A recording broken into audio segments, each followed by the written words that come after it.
blood, sweat, tears.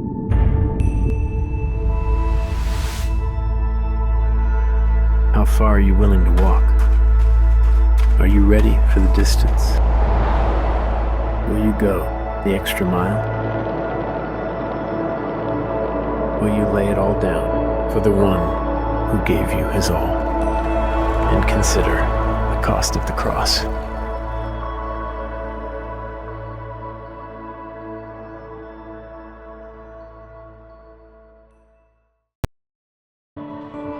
Good morning, Life Nova.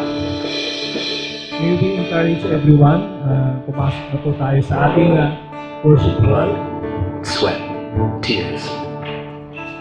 Can you say good morning sa katabi natin, kahit wala pa sila? Your imaginary friend is with you. Yan, good morning. May po tayo. By the way, I'm Arthur, one of the life group leader here sa ating church. Before we start our worship, may I encourage you sa Psalms 25, verse 4 to 5. It says here, make me to know your ways, O Lord. Teach me your path. Lead me in your truth and teach me, for you are the God of my salvation. For you I wait all day long. You know what, church? Imagine niyo na si Lord yung great teacher natin. At the same time, He is our great God. He is sovereign. He is faithful. He is everything na kakailanganin natin. He is so complete. And then, we can pray to Him. We can ask leading to Him. We can ask teaching from Him. And most of all, He is the author of our salvation. Probably some of you, hindi pa ready tayong, may mga dinadala tayong problema right now. But we will pray to the Lord na ang galing ni Lord muna yun habang nag-worship tayo sa Kanya. And of course, kailangan natin ibigay natin yung todo-todo nating papupuri kay Lord today. Okay ba, church? Let's pray. Lord, we ask that you reveal your ways to us. Teach us your path, Lord, and guide us in your truth. You are our Savior, and we place our hope in you. We wait for your guidance throughout each day, Lord. Ikaw po yung manguna sa lahat ng aming gagawin. Thank you, Holy Spirit. This we pray in Jesus' name. Amen. Let's worship the Lord.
promises lasting.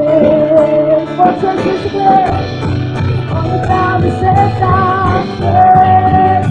I will not be when the waters rise. I will not be though I walk through fire. You are with me. You are with me. You have redeemed my life. Oh, your grace saves me. Your love, the victory I won. Look, I will trust in you. Your grace, I save me. Your love, the victory I won. Look, I will trust in you.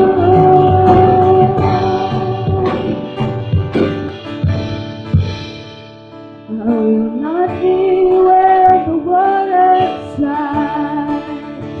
I will not be though I walk through fire. I will not be where the water slides. I will not be though I walk through fire. You are with me. You are with me. You have redeemed my life.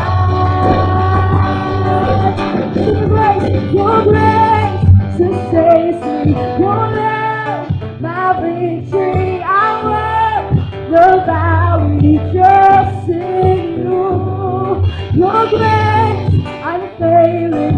Your love, my victory. I will look out, we trust in you.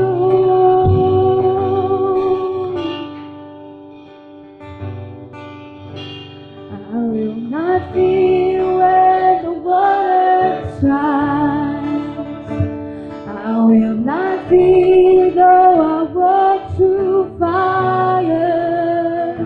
For you are with me. You are with me. You have redeemed my life. You have redeemed my life.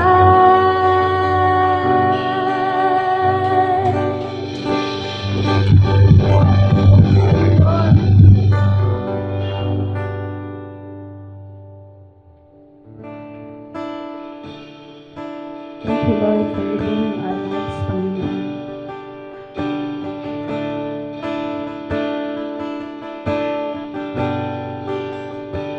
Let our lives, Lord,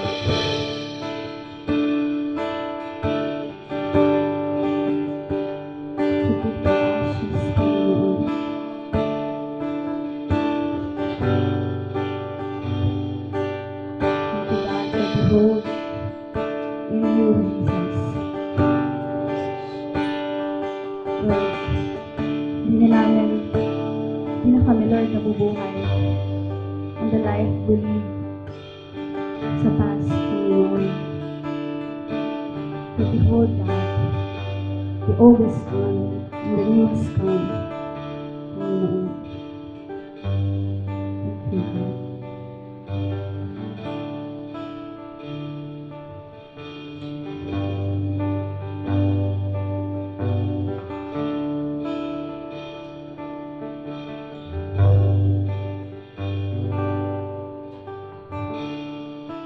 No longer shame, no longer fear. You have washed me white as snow. No longer bound, now I am found. Once in darkness, now I know. You said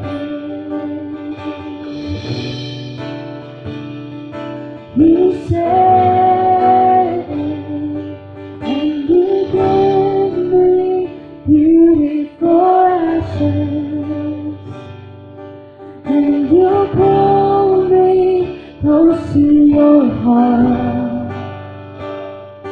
You have turned my mourning to dancing.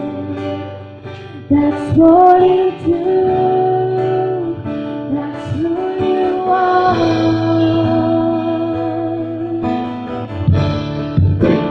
Brand new eyes, brand new hands.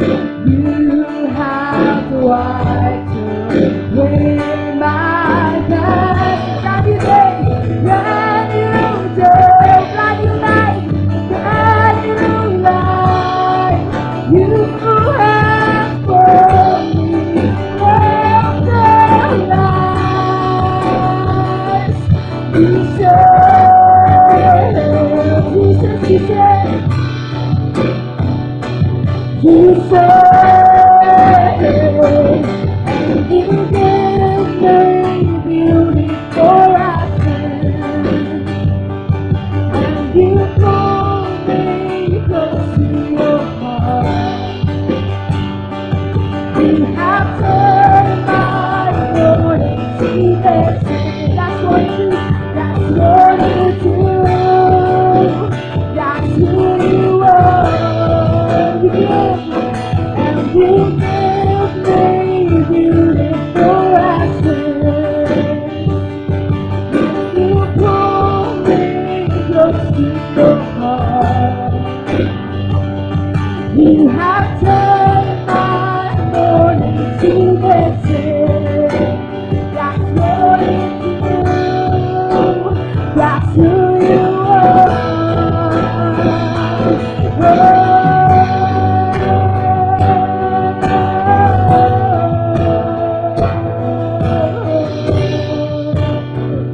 That's what you do, God. That's who you are, Jesus.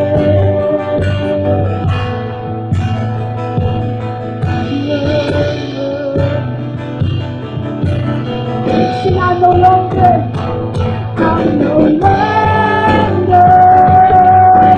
what I used to be. I am stronger. You're ready to be on the stage. You're on the stage. You have said,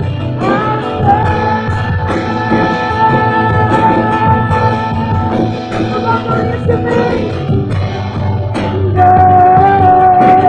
What I used to be, I am stronger.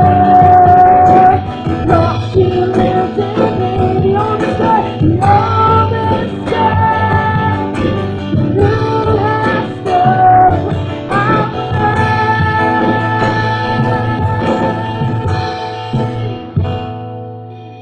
you give me beautiful ashes. Will you pull me close to your heart? You have turned my morning to dancing. That's what you do. That's who you are. Would you give me beautiful ashes? You pull me close to your heart. You have turned my morning to dancing. That's what you do. That's who you are. You give me beautiful ashes. And you pull me close to your heart. You have turned my morning to dancing. That's what you do. That's who you are. That's what you do. That's who you are.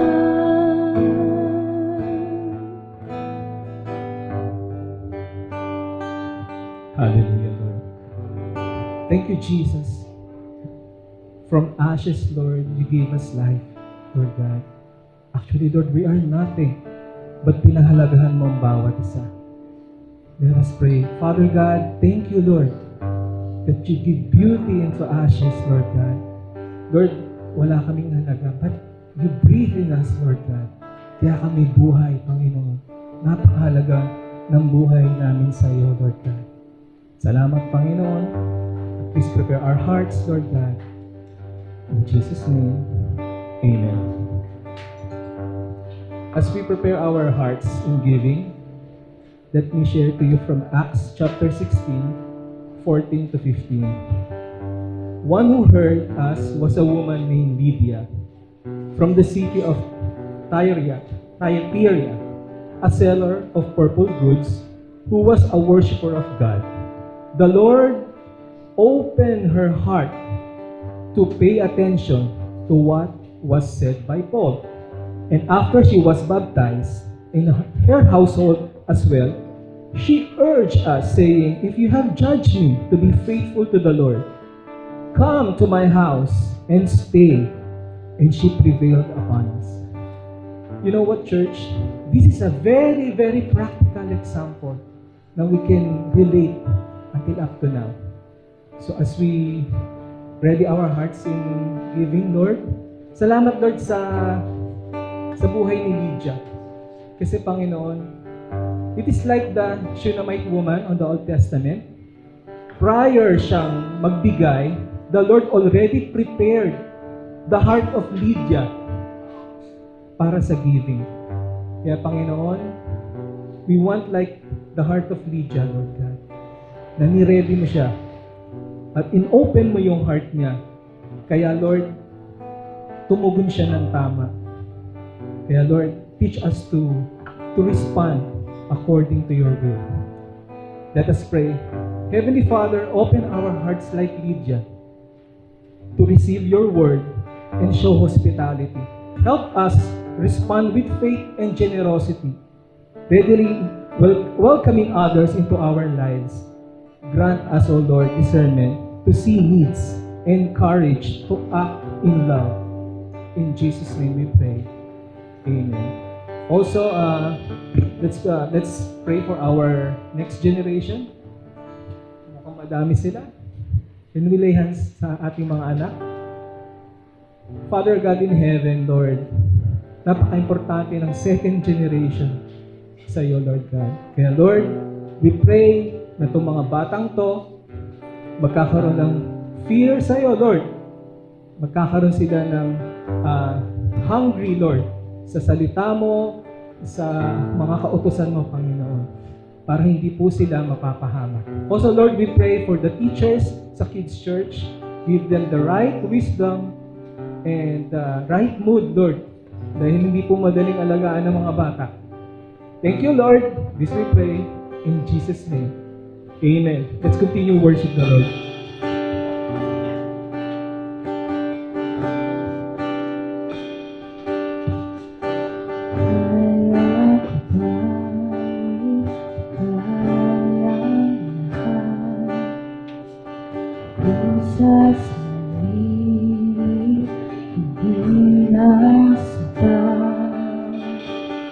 Right now.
Sabihin na ang salita, hanggang natin at sa'yo magtiwala. O aking nasarap na pag-asa, hindi mo ang pag-ibig. Kapatan mo ay sapat na.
Nasa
Hanggang ka sa hiling ng hangin, tanaw ka sa bilog mga tala, liwanag ng buwan at alay,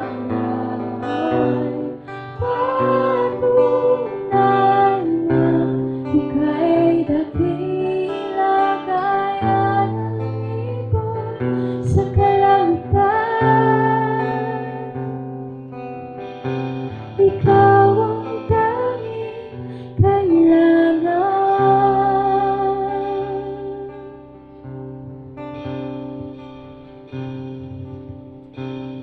Aming Jesus, bigay mong lahat, krus ng pag-ibig na higit sa sapat.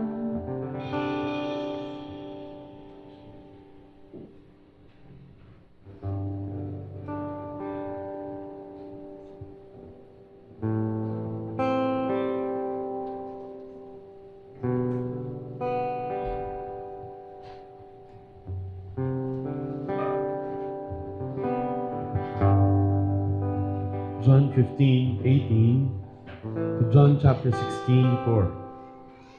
Do the world hates you? Know that it has hated me before it hated you. If you were of the world would love you as its own. But because you are not of the world, but I chose you out of the world, therefore the world hates you.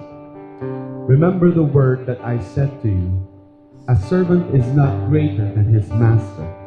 If they persecuted me, they will also persecute you. If they kept my word, they will also keep yours. But all these things they will do to you on account of my name, because they do not know him who sent me. If I had not come and spoken to them, they would not have been guilty of sin. But now they have no excuse for their sin. Whoever hates me hates my Father also. If I had not done among them the works that no one else did, they would not be guilty of sin. But now they have seen and hated both me and my Father. But the word that is written in their law must be fulfilled. They hated me without a cause. But when the Helper comes, whom I will send to you from the Father, the Spirit of truth, who proceeds from the Father, he will bear witness about me. And you also will bear witness, because you have been with me from the beginning. I have said all these things to you to keep you from falling away. They will put you out of the synagogues. Indeed, the hour is coming when whoever kills you will think he is offering service to God. And they will do these things because they have not known the Father nor me. But I have said these things to you, that when their hour comes, you may remember that I told them to you. This is the word of the Lord. Blessed be his name. Let's pray together. Lord, thank you for your word. Thank you for the supreme sacrifice you have offered on the cross on the account of our sins. And whatever response, whatever command, whatever you ask of us is nothing but a repayment, though we cannot really repay. A response, though it would never suffice, to what you have already given to us. So Lord, teach us how to worship you. Teach us how to offer our life to you. Teach us to count the cost and pay the price of following you, because you paid the price first. You offered yourself first. May we learn to deny ourselves and sacrifice on behalf of you. Whatever is against us, whatever is set against us following you or us fulfilling your mission, thank you for your promise that because you are with us, we will overcome. So Lord, show us your heart today. Show us in a deeper way who you are in our lives and how we should change in the light of that. This is our prayer in Jesus' name. Amen. Amen. Good morning. Good morning, everyone. Welcome to Life Nova. We exist to love God and love people. Can you welcome the person seated next to you? Sabihin mo sa kanya, welcome ka dito. Yan. Go ahead and go to someone you don't know. You don't know a lot. Go ahead and introduce yourself before taking your seat.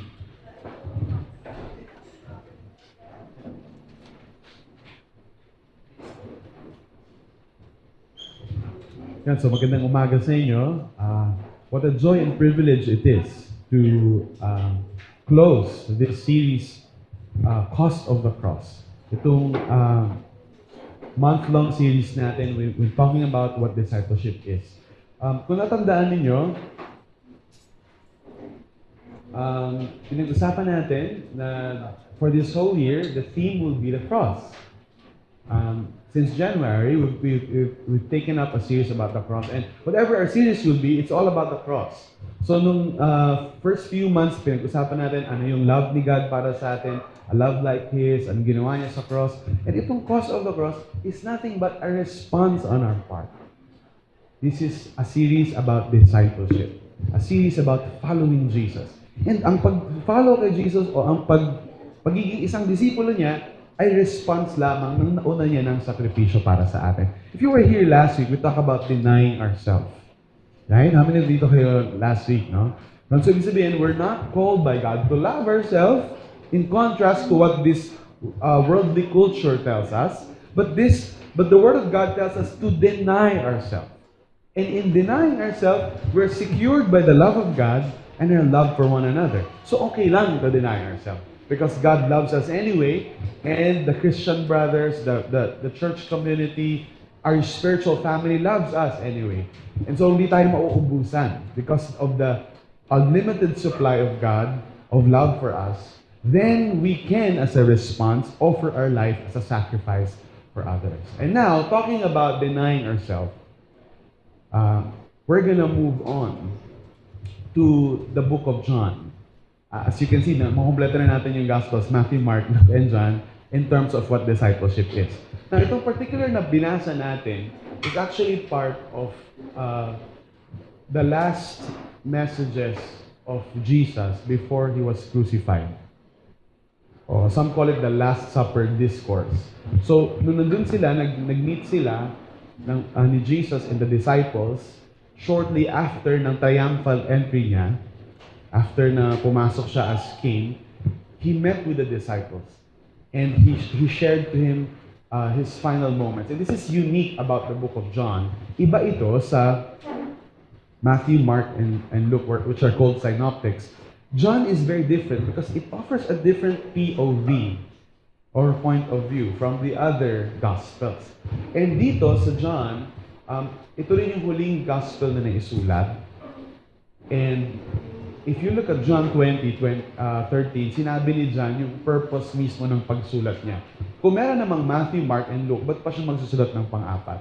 And John said explicitly, so that we may believe that Jesus is the Son of God, and in believing we may have life. So yung pala talaga yung purpose niya in writing John, na magkaroon tayo ng buhay na walang hanggan dahil nakilala natin si Jesus. Now, John did not hide the fact that we will be persecuted as we follow Jesus. No one, kaya ang ganda ng build-up natin eh. We first talked about last week about denying ourselves. Kasi, instead na padaliin ni Jesus yung pag-follow sa Kanya, actually, naging honest si Jesus na mahirap yung pagsunod sa Kanya. In fact, these are the very words of Jesus as recorded by John. In verse 18, "If the world hates you, know that it has hated me before it hated you." Grabe, in one sentence, tatlong hate na yan, no? Grabe, galit na galit, no? And Jesus is really telling His disciples, magagalit, the world will hate you. Pero huwag kayong magugulat. Tingnan mo yung katabi mo, mukha bang magugulatin yan? Oo, no? Sige nga, bigyan mo nga siya ng gulat face. Oo, the ones that are... The world has hated me before it hates you. Look at verse 19. If you were of the world would love you as its own. But because you are not of the world, but I chose you out of the world, therefore the world hates you. Ilan sa inyo may katabi parang out of this world? Oo, parang, hindi yun ang sabi ni Jesus. No? Hindi niya sinabing you're out of this world. O parang mga alien na Jesus said you are not of this world. We don't belong here.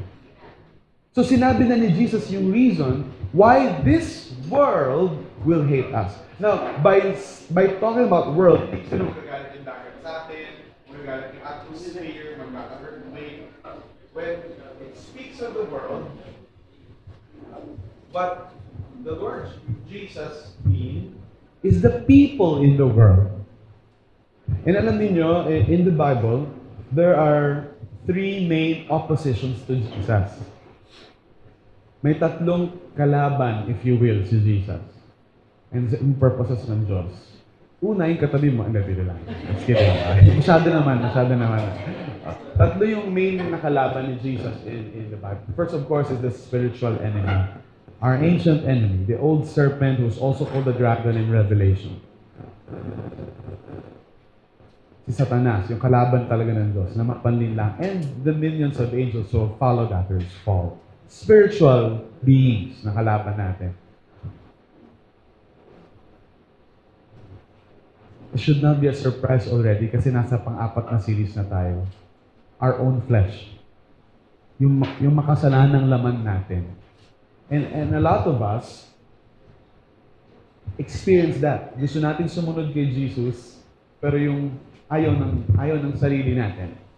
And so, kaya nga, we talk about denying ourselves last week. Part of it is kailangan nating gapiin, lupigin. Grabe rin Tagalog natin dito. No? We need to defeat ourselves.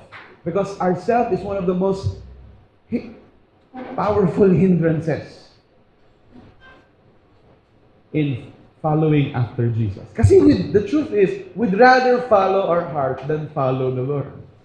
And so we end up deceived. And you will see when you read the Bible na marami kang gustong verse that, ay, Pastor, gusto ko to.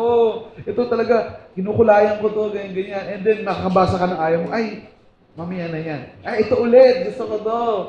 Ito, yayaman ako, i-bless ako, lalaki yung negosyo ko, yan, gusto ko yan. Ito, mapapersecute ako, mamaya na yan. Huwag natin basahin yan. And sometimes we pick and choose what we like.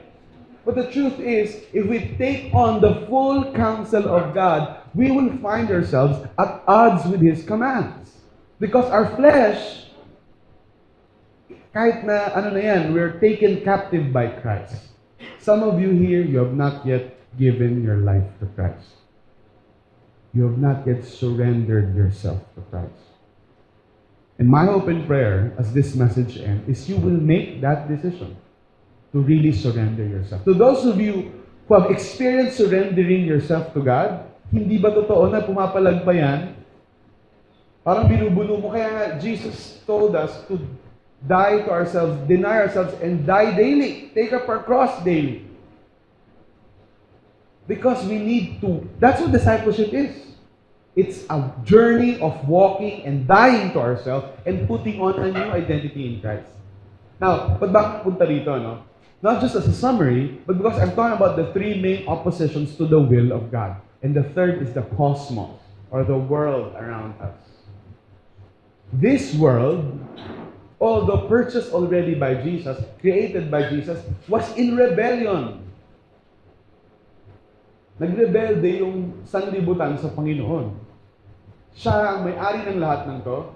Siya ang lumikha ng lahat ng to. Kaya yung sistema ng mundo na to, or what the Bible calls the pattern of this world, is opposed against the purposes of Christ. So kapag sumunod tayo kay Jesus, at naging follower niya tayo, guess what? Kalaban ka na ng buong mundo. To give you an illustration and not to spark contention, if you experience being part of a family, isang pamilya talaga na may certain political leaning, you're pro this or pro that, tapos bigla ka ng iba ng politics, magagalit yung nanay mo, anak pa naman kita. Pwede ka sa probinsya natin. Di ba? And suddenly, kalaban ka na ng lahat ngayon. Isang post mo lang and wala kang all sides. Ganun. Whether you're for this politic or that politician or that politician, just a simple political statement would garner so much hate. In fact, yun nga yung dahilan kaya pumiyok ako. In fact, yun nga yung dahilan ng election. Diba? The last election was very divisive. And we can already see that this election is heading towards the same kind of spirit. And as the Church of Christ, as the people that is followers of Jesus, we must be the counterculture to this. But I brought that up, not as a political statement, but to us, to put ourselves in the experience of being persecuted. Kasi napapersecute tayo politically lang eh. But imagine if you will deny yourself and submit to the Lordship of Christ, hindi lang mga kalaban mo sa politika, the whole world, its system, its pattern will be arrayed against you. Because this world is in rebellion against its maker, its creator. So when we follow Him, we're not talking about religion here. We're not talking about converting to a religion. Madali lang yun. We're talking about being true disciples. counting and paying the cost of the cross. If you truly are not of this world, the world will hate you. Sinabi nga ni Jesus dito I chose you out of the world. Wow! Si Jesus pala yung may kasalanan why the world hates us. Pinili niya tayo. Pero, what a privilege na sa lahat ng pinili niya, tayo yung napili niya. Tingnan mo kayo mo kung mukhang kapili-pili siya. Now, how many of you now believe in the, di ba, in the grace of God? Oo, talagang kung sanay kang hindi pinipili, ilan sa may katabi parang sanay na hindi pinipili. Lagi na lang pinagpipilian, nilalampasan. No? But let me tell you this. The Lord has handpicked each and every disciple and follower. We are special in His eyes. We are like a shopao, special. We are special. That's why the world is opposed against us. In verse 20, remember the word that I said to you, a servant is not greater than his master. If they persecuted me, they will also persecute you. If they kept my word, they will also keep yours. Ano sinasabi ni Jesus dito? Kung ako yung master ninyo at servant ko kayo, hindi ako, talking about Jesus, persecute nga nila yung master Ipa-persecute din tayo. Let us not expect a better treatment than what they gave to our master. They killed him, crucified him, cursed him. And those who follow Jesus must expect the same on the account of His name. To me, this is difficult words to swallow. Imagine mamamatay siya right after this. He will be crucified right after this. No wonder the disciples would disband, if you will, right after this. To which the Lord will respond with restoration after a while. But ang hirap kasi na ito. Parang kaya ni Jesus, pero pati na ninyo yung pangako ni Jesus. If they kept my word, they will also keep yours. Grabe, no? Kung pinahalagahan nila yung salita ko, pahalagahan din nila yung sa inyo. At hindi nila pinahalagahan, alam nyo na. Kung anong gagawin nila sa testimony ninyo. Pagtatawanan nila, hindi rin nila pahalagahan. In verse 21, but all these things they will do to you on account of my name. So this is not talking about suffering kasi nagnakaw tayo, suffering kasi pumatay tayo, suffering kasi may ginawa tayong kalokohan, and then hinahabol na tayo ng batas. This is not this kind of persecution. This is a persecution because of righteousness. This is a persecution because we stand by what God says. Yung ginawa mo na yung tama, ikaw pa yung maiipit, ikaw pa yung ipapersecute. And yun yung pinaprepare ni Jesus na yun yung cause ng cross. Pag sumunod tayo sa Kanya, yun, dapat prepared tayong harapin yun. And sabi nga ni Peter, writing later on, after this, much later on, in the epistle of Peter, sabi niya, count it joy when you endure sufferings like that. Kasi ibig sabihin, na-identify tayo na follower ni Jesus. In fact, if hindi tayo pino-persecute, we must ask ourselves, are we really following Jesus? And alam ko, it is an instinct for every human being. There's a desire for us to be accepted. We are social beings. Gusto natin ng, kahit yung pinaka-introvert sa atin, o shuns publicity, we crave human relationships. In fact, a baby that was not held by the mother will not survive. Pag may baby na iniwan, hindi kinarga, kaya nga, one of our laws is pagkapanganak ng bata, i-room in kagad, ipaharga sa nanay. The human touch is so essential, human connection, human relationship is so essential to us. So, it's our instinct na sana tanggapin tayo, huwag tayong bulihin sa campus, so tayo, we keep our head down. Kaya minsan nagugulat yung mga, uy, Christian ka pala, grabe, hindi ko napansin yun ha, ang galing mo magtago, pre, 15 years na yun. Because, sino ba namang gusto ma-persecute? But then Peter tells us, maybe this is on his mind. what John wrote.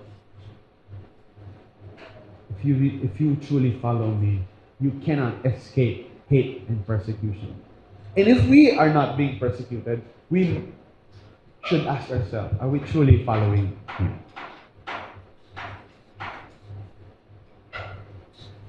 Jesus speaks about those na gumagawa ng persecution, yung mga kumakalaban sa mga Kristiyan niya.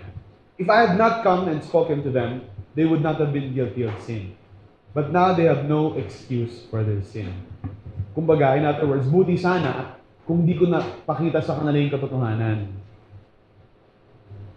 May excuse pa sila. Nakita na nila ako eh.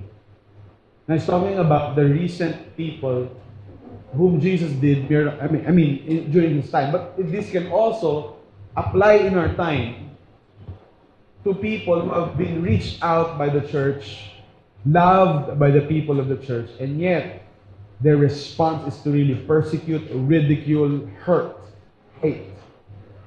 They have no excuse for their sin. Because this is, here's the claim, whoever hates me, hates my Father also. And we have to remember, nung nagsusulat si John, kaya nga siya nagsulat. He wanted to put it plainly so that everyone can see, so that there's no mistake. Although it's already present in Matthew, Mark, and Luke, if you're gonna read carefully, kinlaim ni Jesus na Son of God siya. But to put it plain as day, as plain as the sun, as light, nalilito na ako sa mga metaphor, pinakamaliwanag pa sa sikat ng araw, naghalo-halo na eh. Sinulat niya na si Jesus ay Son of God. Because this is a time na marami nagdadena, hindi naman talaga siya Son of God. Which is still true for today. Kaya magsabi, Pastor, pwede ba tayo mag-usap ng religion? Pwede bang tama na lang lahat ng religion para walang away? That's not true peace. True peace has to deal with the truth. All religions can't be right. If all religions are right, then there's no right. If 1 plus 1 equals 1, and 1 plus 1 equals 2, and 1 plus 1 equals 4, and 1 plus 1 equals 5, at tama lahat na yun, then there's no mathematics. Kalokohan lang yung math. It's mathematics because it's exact. There's an exact answer. In the same way, not all religions are right, especially those who deny that Jesus is the Son of God, that Jesus is divine, that Jesus is God, and just claim na tao lang siya. It is very interesting na nung sinabi ni Jesus ito, ang bilis nangyari. In their time, yung mga original hearers, they were really undergoing persecution. In our time, we're still being persecuted because of our faith, because of it. Now, the question is, why will the world hate the disciples? Which we already alluded to. Now, if you look at the earlier part of the text, in verse 7, it's part of a discourse. It's part of a message, a long message. If you abide in me, and my words abide in you, ask whatever you wish, and it will be done for you. So, ang context ng lahat ng persecution na ito, ng lahat na yan, is ini-encourage na ni Jesus na mag-remain kayo. Abide means remain. Sabi mo sa akin mo, huwag kang mag-give up. Sabi mo sa akin mo, huwag kang mawala. Oh, abide, remain. Mawala kay Jesus. Mag-remain. Huwag mawala kay Jesus. Mag-remain. Look at this. In verse 8, but this is my Father. By this, my Father is glorified. Napaparangalan ng aking Ama. That you bear much fruit and so prove to be my disciples. Oh, paano daw natin napaparangalan ng Ama? Pag tayo ay namumunga. And yung fruit na yan, it's the fruit of the Holy Spirit in us. Love, joy, peace. The character of Christ in us, and also our fruit in making disciples. Kumbaga nagbunga sa atin yung gospel na tinanim ng Diyos. Nagtaging tagasunod niya tayo, may mga sumusunod din sa Kanya dahil sa atin. Do we bear much fruit? The Lord expects us to bear fruit. Wala naman nagtatanim na nag-araro ka, diniligan mo, finertilize mo, kinausap mo pa. Di ba yung iba kinakausap pa? tumubo ka na, tapos music pa. There's so many different theories about plant growth. Tapos, hindi mo ina-expect na tumubo siya. Of course, ayaw mo lang na tumubo siya. Gusto mo magbunga yon, tinanim mo. That's what a farmer does. And if the Lord is the vine dresser, the farmer, which John 15 talks about, then He expects us to bear fruit. In fact, in the same context, sabi niya, pinuputol ko yung mga sanga na hindi namumunga at ginagawang, para mapakinabangan, ginagawang pangsiga. But those na namumunga ay prune. Tinatanggalan ng mga... Kaya minsan pag sumusunod tayo kay Lord at namumunga tayo, which means nagiging katulad tayo ng Panginoong Yesus, nagiging kahawig, nahahalata na ng misis natin na Christian tayo. Nahalata na ng mister ninyo na, ay, Christiano to ah. Nahalata na ng mga kaklase mo ka-office. Iba si Rigel. Iba, parang kumikinang siya. Parang naka-yellow jacket siya all the time. O parang, iba yung light na meron siya sa office or workplace. Iba siya, pag naglakad pa lang siya sa community, parang gusto na nila mag-follow. Pag umatsing si Rigel, gusto nila mag-follow kay Jesus lahat. Ganon, grabe, iba. And when you bear fruit, the Lord will prune you.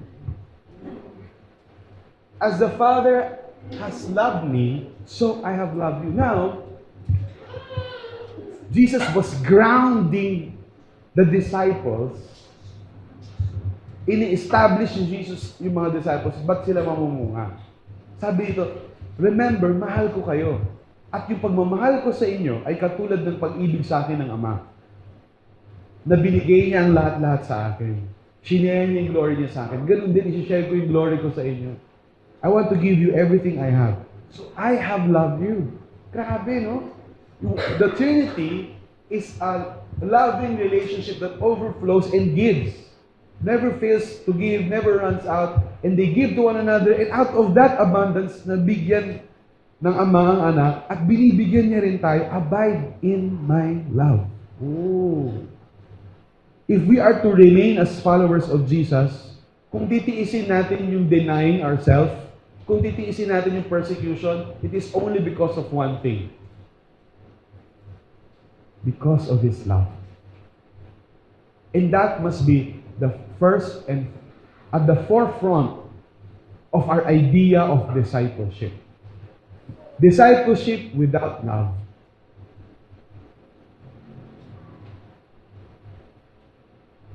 I can say is almost impossible. And if possible, heartbreaking, draining,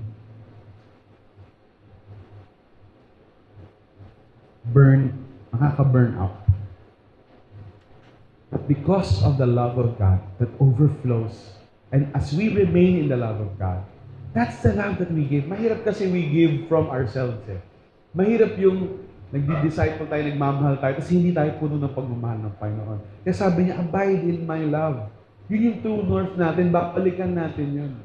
When we feel drained, when we feel we have nothing to give anymore, when at the end of the day, parang tayo lang yung nagpo-push ng life group na yon, sila, madaming excuses, you ground yourself.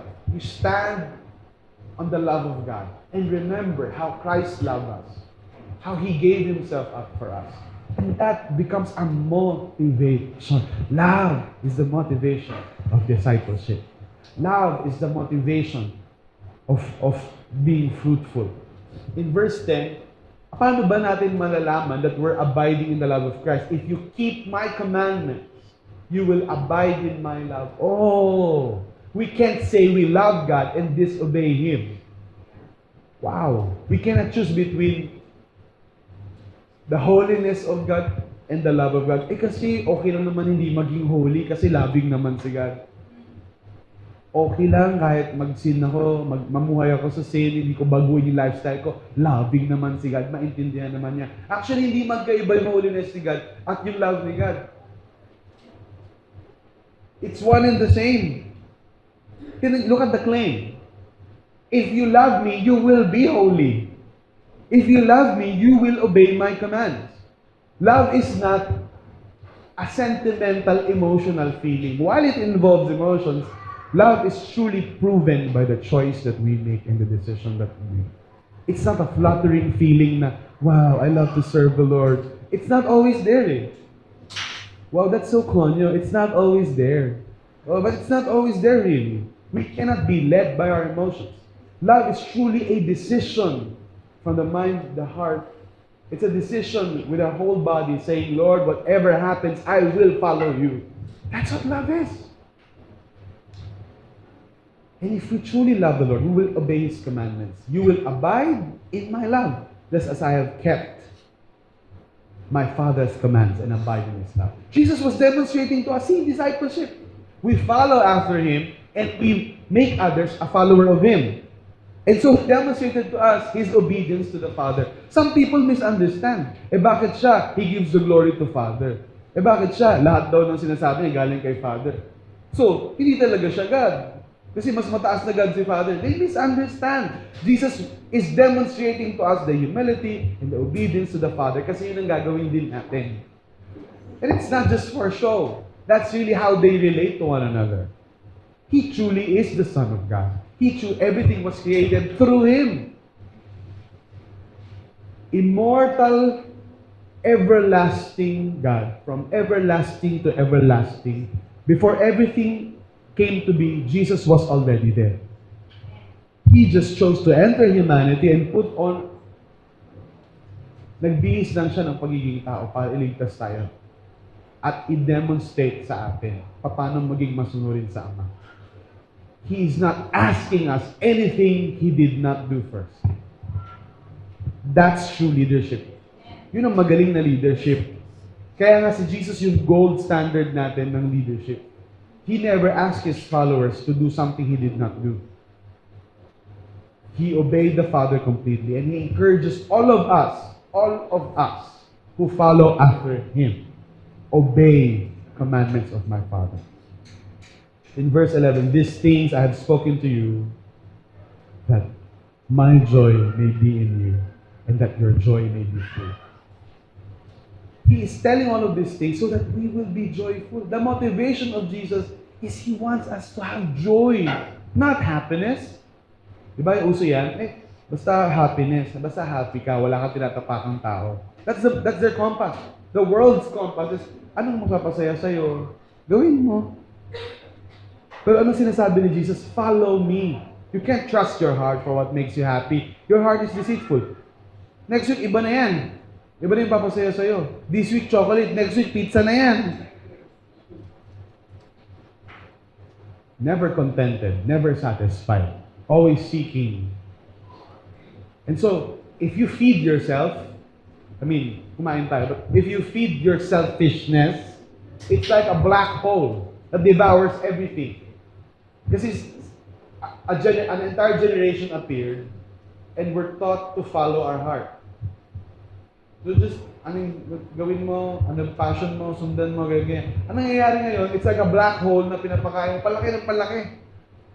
Mas pa-empty ng pa-empty. And people end up losing their life because they love their lives more than Jesus. Oh, nakatay tayo sa first week. Natatandaan niyo pa ba? If you love your life more than Jesus, you lose both your life and Jesus. The reverse is true. If you're filled with the love of God and you sacrifice for others, our joy may be complete. One of the greatest scandals of 21st Christianity is a joyless Christianity. Pagsunod sa Diyos ng malungkot. Para bang pasang krus lang, puro krus na lang. Okay yung krus. But remember, Jesus did not remain at the cross. He overcame the cross. And there's another side to the cross. Resurrection, joy unending. Jesus wanted us to enter the cross, the suffering of the cross, so that we will end up with resurrection power full of joy. Nagigits ba ninyo? Kasi minsan iniiwasan natin yung landas ng krus eh. We veer off the path of the old rugged cross. Kaya hindi tayo makapunta sa resurrection life. Ba't ganun, Pastor, tagal ko na, ganito pa rin ako, wala na nagbago sa buhay ko. Ang tagal ko na sinasabing, kapatid, namatay ka ba sa sarili mo? Kinrucify mo ba yung dating ikaw? In-embrace mo ba yung persecution kaysa iwasan ito? What doesn't kill you makes you strong. Kakanta na naman ako. Oh, kasi yun sa discipleship, God allows us to go through sufferings, trials, and tribulations. Because that will shape us, hone us into men and women of God that we're called to be. And the motivation on Jesus' part, our joy. Para sa kapakanan pa rin natin. Para maging masaya tayo. Hindi lang basta-basta joy, full. Joy may be full. That the gladness, the wholeness of our being finds our joy. We found our joy because we lost and sacrificed our life for the sake of Jesus. It's a parang contradiction sa, no? Sinakripisyo mo, tinalikuran mo yung gusto mo, tinalikuran mo yung gusto ng laman mo, and you're reigning in life. You're reigning with joy, full of victory. Yan yung result ng other side when you enter into the path of the cross. You're resurrected into a new life in Christ. One is always tied to the other. We cannot have a shortcut to resurrection. Hindi pagkalabas natin ng waters of baptism, yay! Jesus! Okay na. Wala nang problema. Hindi, dadaan ka talaga sa trial so that ma-perfect tayo. Yung iba naman, sumusuko agad. Pag sumuko ka, wala ka na rin fruit. Kasi yung mga susunod din kay Jesus through you, nakita ka nila sumuko ka eh. Kaya encourage tayo ni Lord, huwag tayong susuko. Laban lang. Diba? So nakita niyo yun? Those are the reason why the world will hate the disciples. We started asking that question. Why will the world hate disciples? The disciples will love God above all and love people like He did. Keep this in mind. This is my commandment, that you love one another as I have loved you. After commanding us, yan ang discipleship eh, guys. That's what discipleship is in a nutshell. If you can condense discipleship, it's about loving God. And that love is expressed by obeying His commands. And then, hindi mo maaalis yun, loving one another. The love of God causes us to be loving towards the image of God. And who is the image of God? Kapwa-tao natin. Kahit yung mga kaaway natin. Kahit yung ibang religion na nagpa-persecute sa atin, they're still made in the image of God. And our response to them becomes loving when we're filled with the love of God. Imagine 8 people na sobrang mahal si Jesus. Can you imagine with me? Imagine all the people. Iba parang ini-imagine. Wag yan. Mali yung in-imagine ng Beatles, no? Imagine a world following Jesus. Even if they're persecuted, they don't hurt back and hate back. Hindi sila nagkipag-keyboard warrior. But they love back. Imagine this kind of people in this world is what Jesus envisioned nung tiniis niya yung sacrifice sa cross. For the sake of our joy. For the sake of a world no longer enslaved to sin and hate. Kasi alam mo, hatred is a cycle of violence. Even in families, even in societies, even in politics. Sinaktan mo, nilansi mo, dinaya mo, susunod na generation, ganun din. Kaya minsan sobrang simplistic naman yung history repeats itself. You will see some aspects of the history that is repeating. Why? Because it's an unending cycle of violence and hate. That's what sin does. Pag inuna mo yung sarili mo para tapakan yung iba, hinlay-doon mo yung kaibigan mo, tinakawan mo yung isang ate, whatever you do na masama para sa sarili mo lang, anong mangyayari? Yung nanakawan, yung nasaktan, mananakit din yun.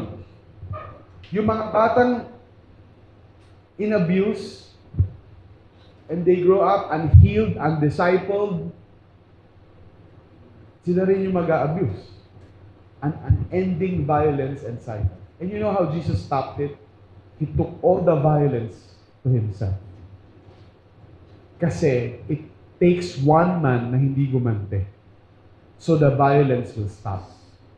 That's why on the cross, when he was hanging, all the violence of the world was upon him. All the effects of sin of all people from history was upon him. And what was his response? Father, forgive them, for they do not know what they do. And in so doing, the curse of sin was broken. All the demonic powers threw their best at Jesus on the cross to make him hate, to make him retaliate, to make him revenge. But you know what Jesus did? Yung mukhang mahina to us, yung pinaka-superpower ni Jesus.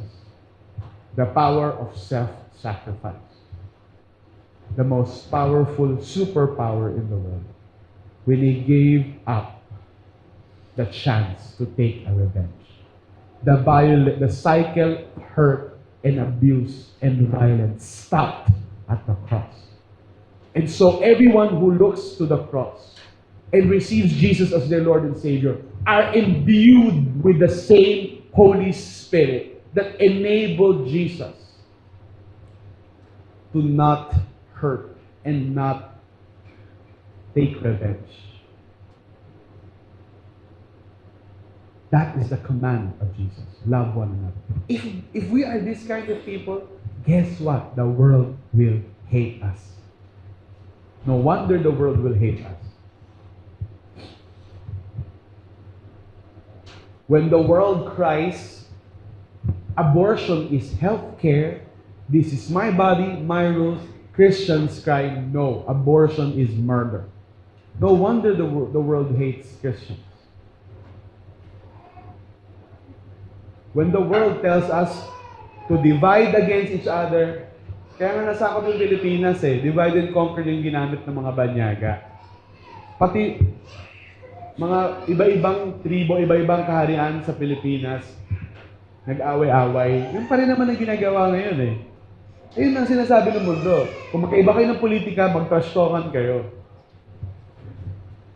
Mag-hate kayo. Tignan natin kung sinong manalo in the end. Sinong mapahiya. Christians would be countercultural and be different. And thus, earn the ire of the watching world. Because we're supposed to be so different to them. And if we truly are different, because we follow Jesus, that sharp contrast will cause, so masama kami. Minsan, very defensive, wala ka pa nga sinasabi. So kayo lang yung holy. Ganyan Kasi sometimes they see the contrast. If only they can know, if alam lang nila, we only stand by the grace of God. We are not more perfect than they are. We're not more holy than they are. If not for the love of Christ and the grace of God, we would be even far worse than them. And that's the message that we bring. And the only way they can understand us is through love. If we fight back fire with fire, they wouldn't understand the cross. Because that's not what the cross is all about. We're called by God to be a different people, to be a counter-narrative to what this world offers. Whoever loves Jesus and loves people like Jesus is not of this world. Therefore, will be hated by the world. Sino man magmahal sa Panginoong Yesus higit sa lahat at ibigin ang kanyang kapwa ay hindi taga-mundong to. Sabi mo sa katabi mo, alien? Hindi naman. Taga dito pa rin. Mali pala translation. Taga dito pa rin. Taga dito pa rin. In this world, but not of this world. Taga rito, pero hindi. Ang hirap, no? Taga rito, pero ang kultura, parang hindi taga rito. Hindi para dito. Taga rito, pero hindi para dito. Hindi katulad ng mga nandito.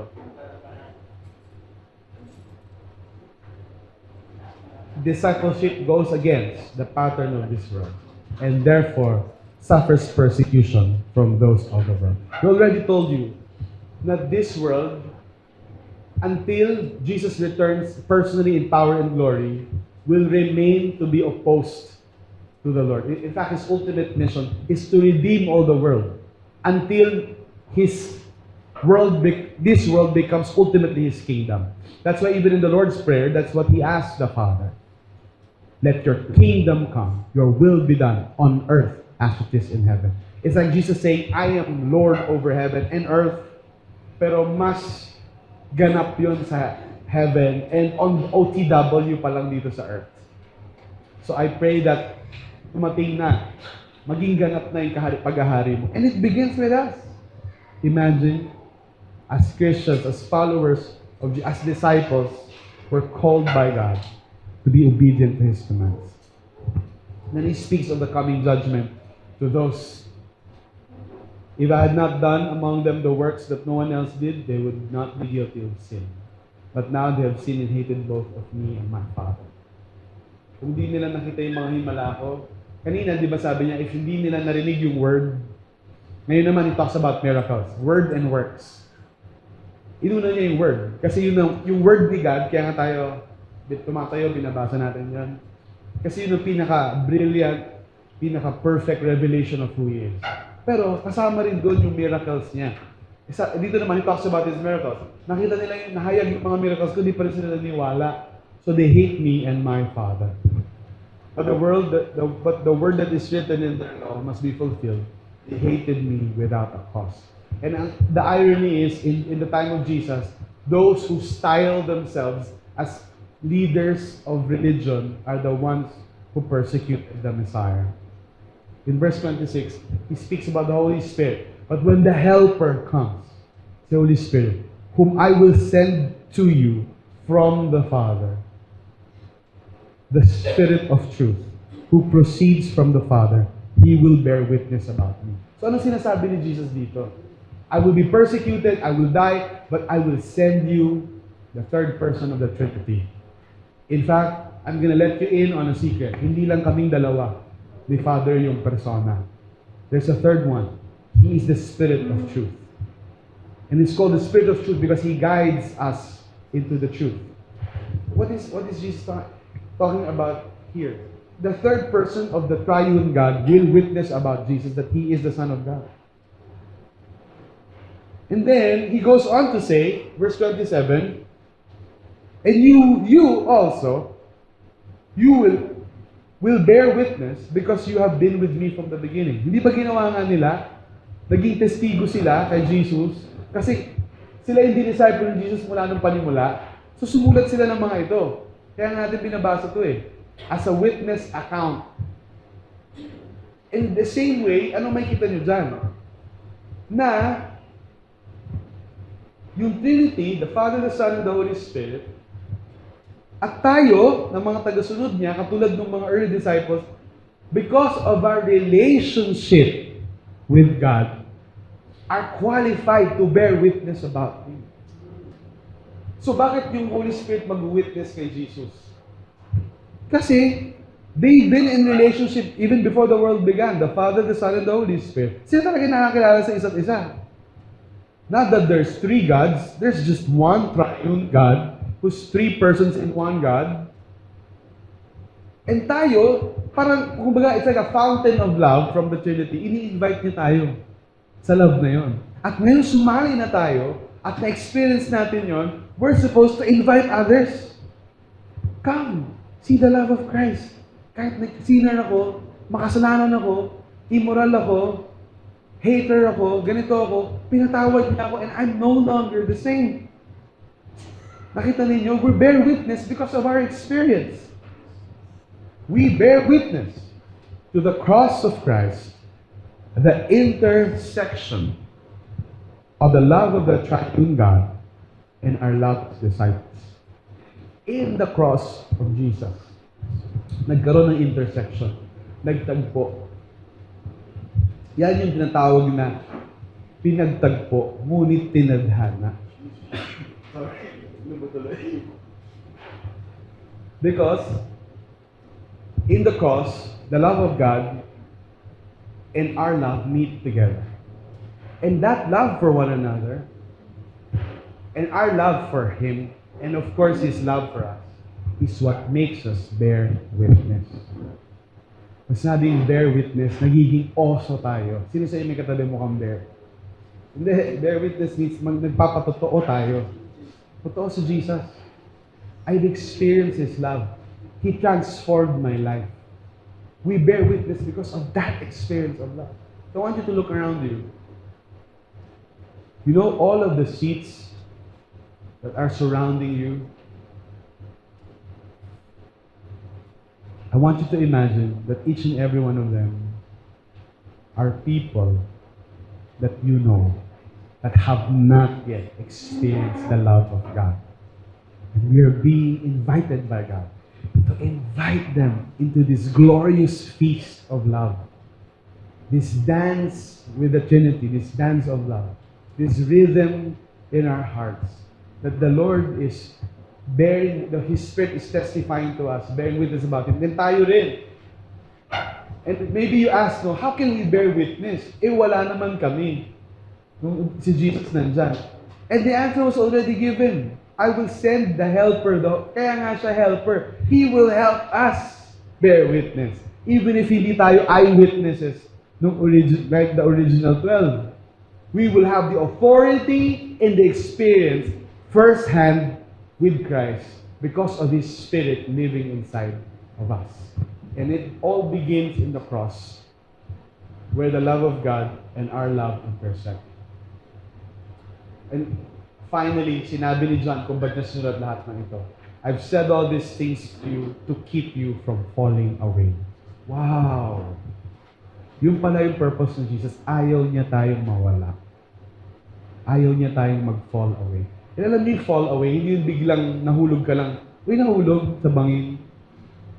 It's a gradual process of choosing not to follow Him, being with the wrong people, listening to the wrong reels or the wrong podcast or the wrong blogs, being reshaped. Hindi na countercultural sa mundo ito. Naging kapareho ka na.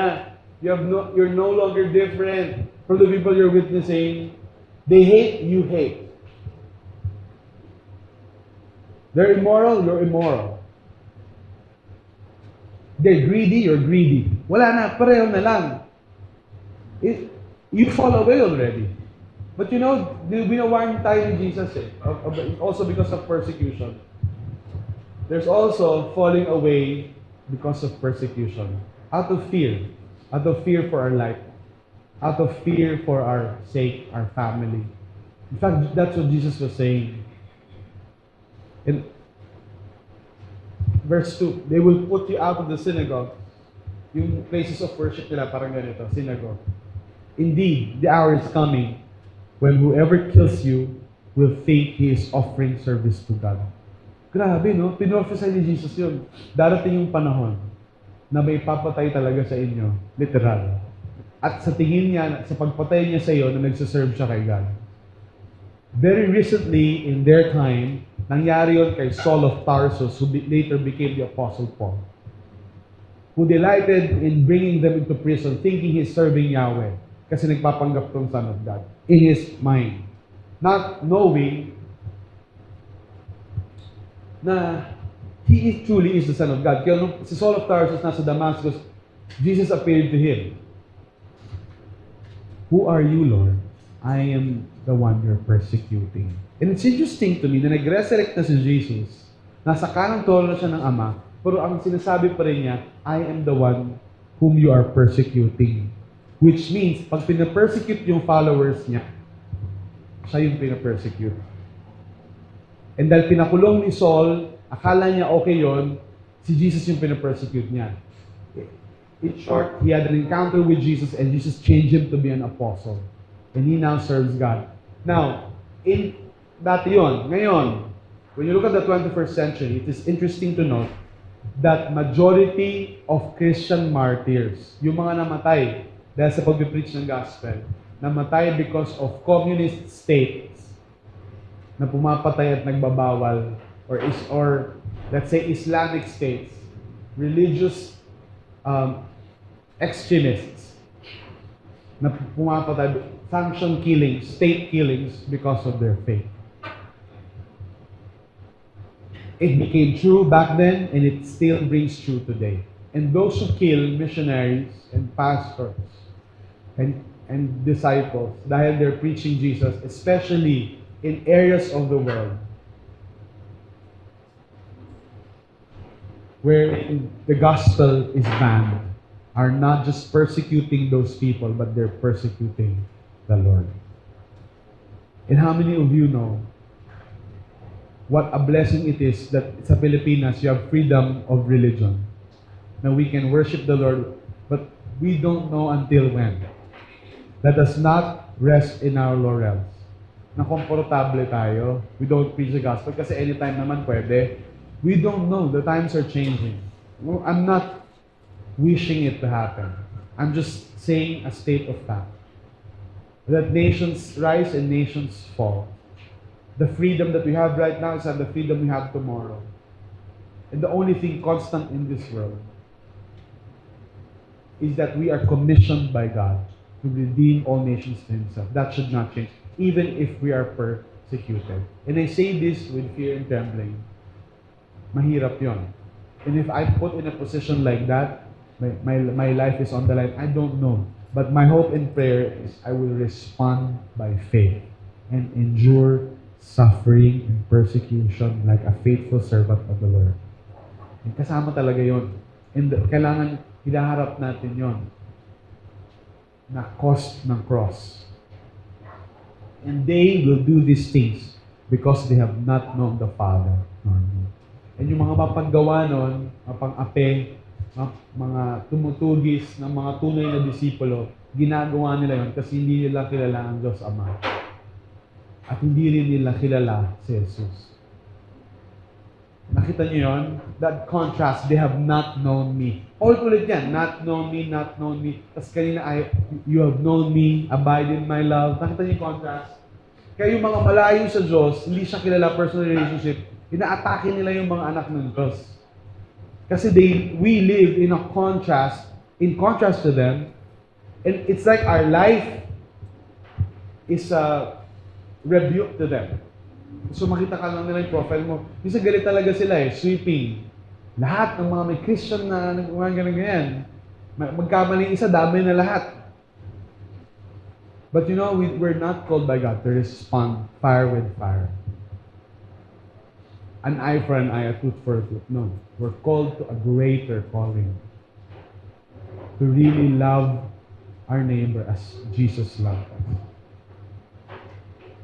I've said these things to you, that when the hour comes, you may remember that I have told you. You know, in the final analysis, as we come to a close, after Jesus speaking all of these things, He gave an encouragement to them. I've said these things to you, that in me, you may have peace. Nung sinabi na natin to lahat, ilan sa inyo nagkaroon kayo ng peace? Mapapersecute tayo, wow, nagka-peace ako, thank you Lord. Di ba? Papatay nila kayo, thank you Lord. Di ba? Parang, may peace na. Ibang peace, rest in peace na pala ito. But this is not what Jesus is saying. Jesus is saying, alam niyo na yung kakaharapin niyo sa pag-follow sa akin. Kung totoo kayo susunod sa akin. And I've said these things and encourage you. And furthermore, if babasahin niyo yung susunod doon, kasi I already jumped so many verses, you will see that the Lord encouraged them. My Holy Spirit will come. Mahirapan kayo, but He will overcome. Laging ganon. And Jesus is very realistic. Ito yung cost ng pagsunod sa Kanya. Ito yung cost ng pagsunod sa Kanya at pagmamahal sa iba. Ang ganda nito. In the world, hindi kasi tayo lalabas sa mundong to Nandito pa rin tayo Hindi tayo alien. Alien? Hindi tayo alien? No. We're still in the world. In the world, you will have tribulation. In NIV, in this world, you will have many troubles. Hindi to trouble na, na-trouble ako.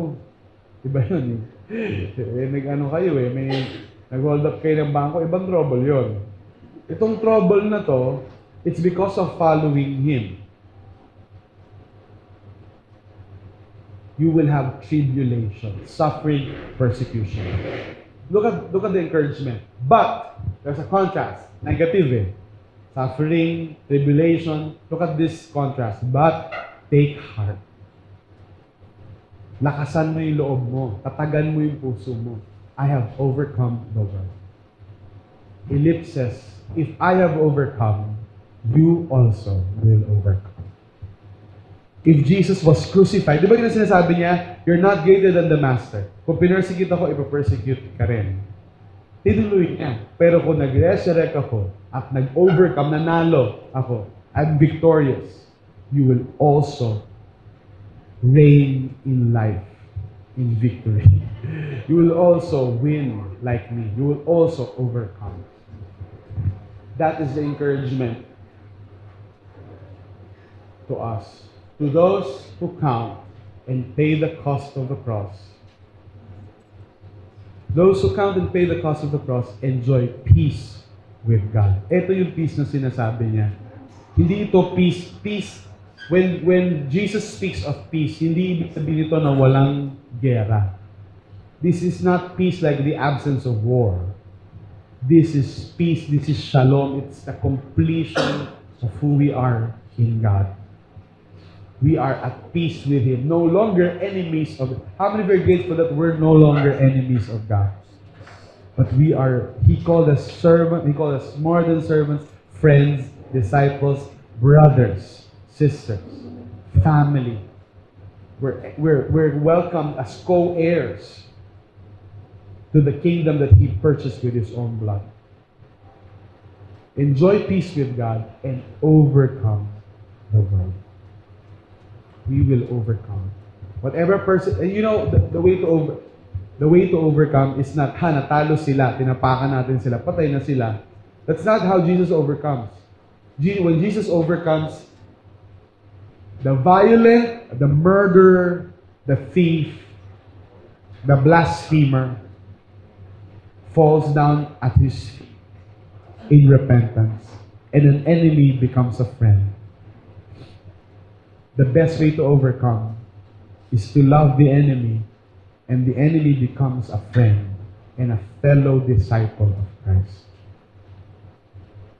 Another way to overcome is that whatever persecution was thrown our way, even at the pain of death, even if we're called to die, we overcome still.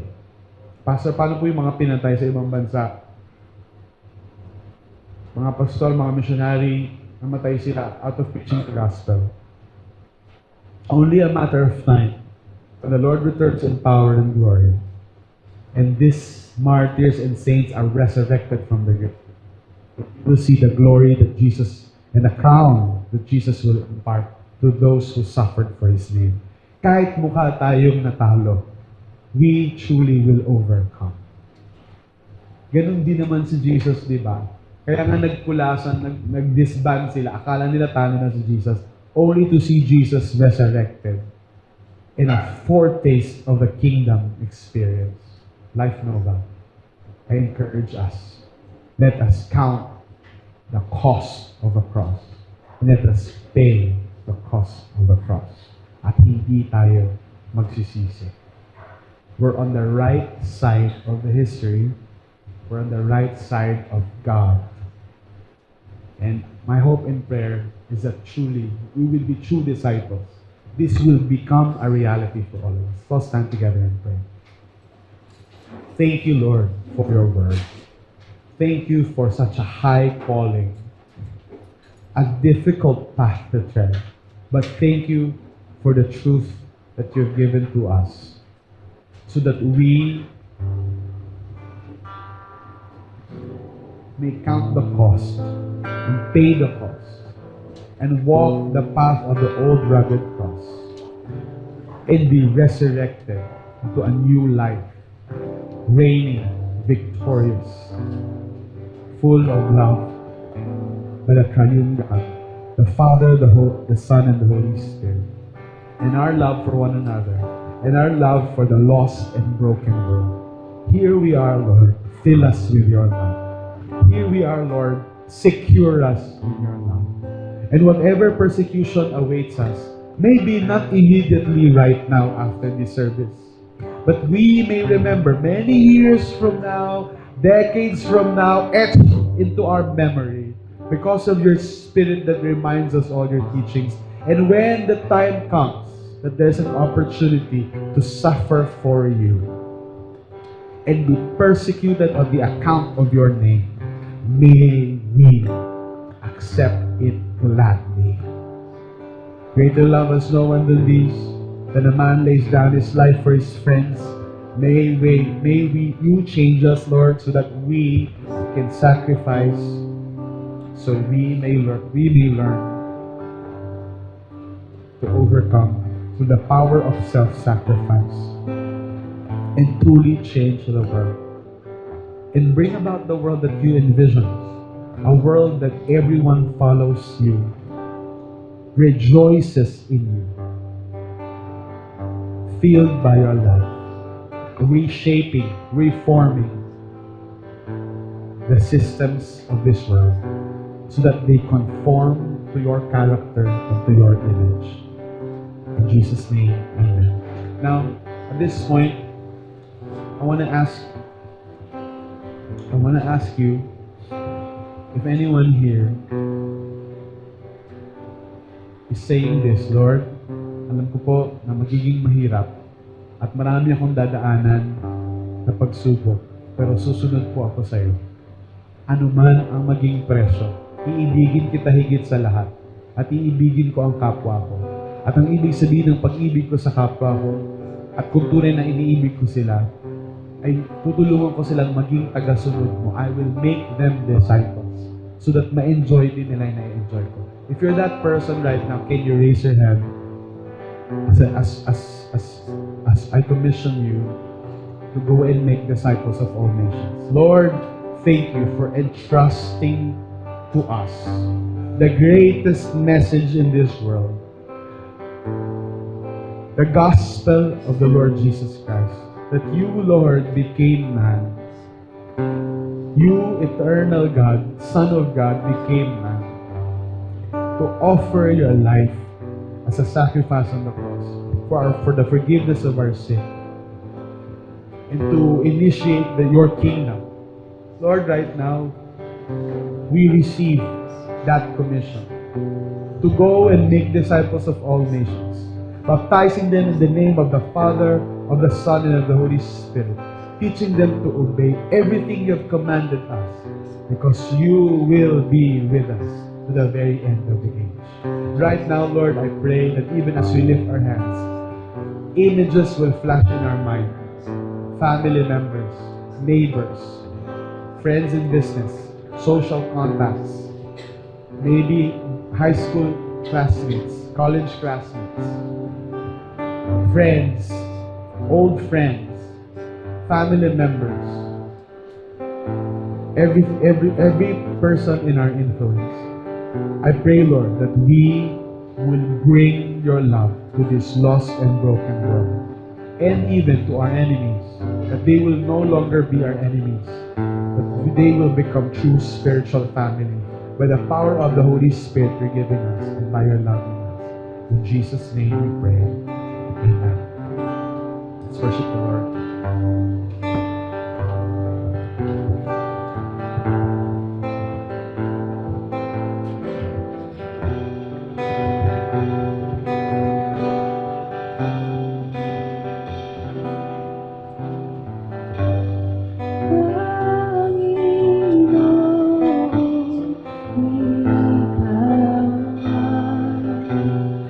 Coming,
ikaw ang tanging kailangan.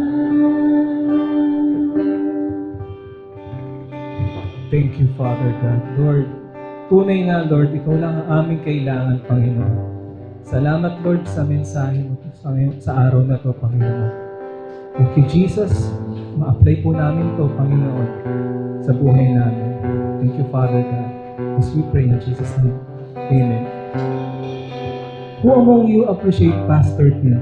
I told him, Pastor, sabi ko, this is a hard teaching. But you know, I take notes.